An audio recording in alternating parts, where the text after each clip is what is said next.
আপোনালোকক মই আজি এখন গাড়ী দেখাম, মানে কি প্ৰাইভেট গাড়ী, কোনো কমাৰ্চিয়েল গাড়ী নহয়, আৰু চুইফ্ট বহুত ডিমাণ্ডেবল গাড়ী, মাৰুতিৰ গাড়ী বহুতেই বিচাৰে।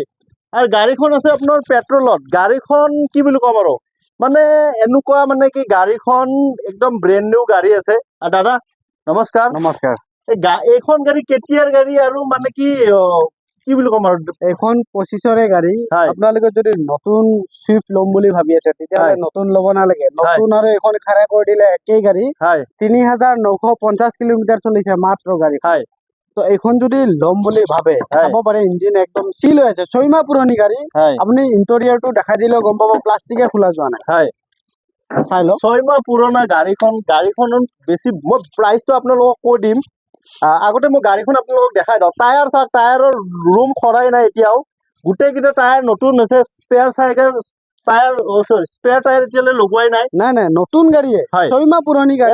ইঞ্জিন চাওক, মই ইঞ্জিন দেখাই দিছো। ইঞ্জিন একদম কি বুলি ক'ম আৰু, মানে নতুন গাড়ী আপোনালোকে কিনিব নালাগে। যদি কোনোবাই ভাবি আছে চুইফ্ট এখন ল'ম বুলি, তেতিয়াহ'লে এখন আপোনালোকে চাব পাৰে।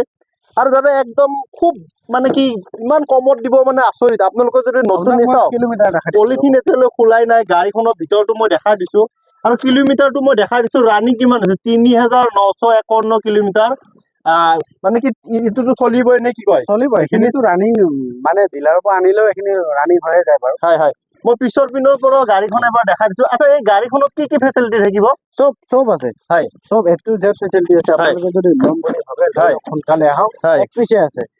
এক পিছে আছে। দাদাহঁতৰ 6 মাহ হৈছে। কোনোবাই লৈছিলে গাড়ীখন, তেওঁ চাগে বিক্ৰী কৰি দিলে, আৰু দাদাহঁতে লৈ আনিলে গাড়ীখন। মই পিছৰ পিনৰ পৰা এবাৰ দিছো। যোৰহাটৰ নাম্বাৰ প্লেট আছে, আৰু যদি যোৰহাটৰ মানুহ লয় তেওঁলোকৰ কাৰণেতো খুবেই ভাল কথা। স্পেচিয়েল অফাৰ দিম।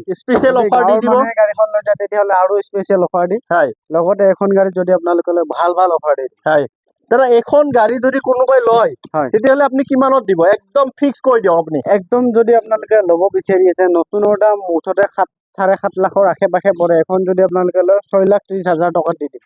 6,30,000 টকা দিয়ক, আৰু এইটো আপোনালোকে কেছ দিব নালাগে। ফাইনেন্সৰ সুবিধা আছে। দাদাই কৈছে যে আমাক 6,30,000 টকা কেছ দিব নালাগে।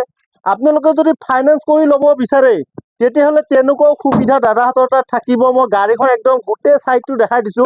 বাম্পাৰ টু বাম্পাৰ অৰিজিনেল পেইণ্টত গাড়ী আছে। 6 মাহ গাড়ীখন ৰানিং হৈছে। 3915 কিলোমিটাৰ ৰানিং হৈছে, আৰু আপোনাৰ গাড়ীখনৰ কালাৰটো খুব ধুনীয়া হৈ আছে। গতিকে 6,30,000 টকা দিয়ক, আৰু গাড়ীখন আপুনি ঘৰত লৈ যাওক। আৰু যদি ফাইনেন্সত লয়, তেতিয়াহ'লে মিনিমাম কিবা এটা ডাউন পে'মেণ্ট লৈ দাদাৰ ওচৰত আহক। দাদা, মই আপোনাৰ ফোন নম্বৰটো দি দিম। আপোনাৰ এড্ৰেছটো এবাৰ কৈ দিয়ক আপুনি। এইখন আপোনাৰ লখৰা লালুংগাঁও হয়। বহুতে আপোনাৰ জালুকবাৰীৰ পৰা আহিলে বহুতে লখৰা ফ্লাইঅভাৰটো পাৰ হৈ যায়। তো সেইটো ভুল নকৰিব আপোনালোকে। লখৰা ফ্লাইঅভাৰ পাৰ নহওঁতে আপোনালোকে NPS স্কুল পাব, লালুংগাঁও NPS স্কুল।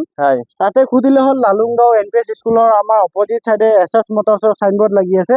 আৰু যদি অসুবিধা হয়, ডিছপ্লেত নাম্বাৰ দিয়া থাকিব, তেখেতক ফোন কৰিলে হ'ল, তেখেতে আপোনাক লোকেশ্যন দিব। আমাৰ ভিডিঅ' চাইলে আৰু কিবা আপুনি চাই দিব নেকি? ভালেখিনি ডিছকাউণ্ট দিম। খালি সেই ডিছকাউণ্টটো আপোনালোকে ফোনত নিবিচাৰিব, ভিডিঅ'ত আহি কথা পাতিব।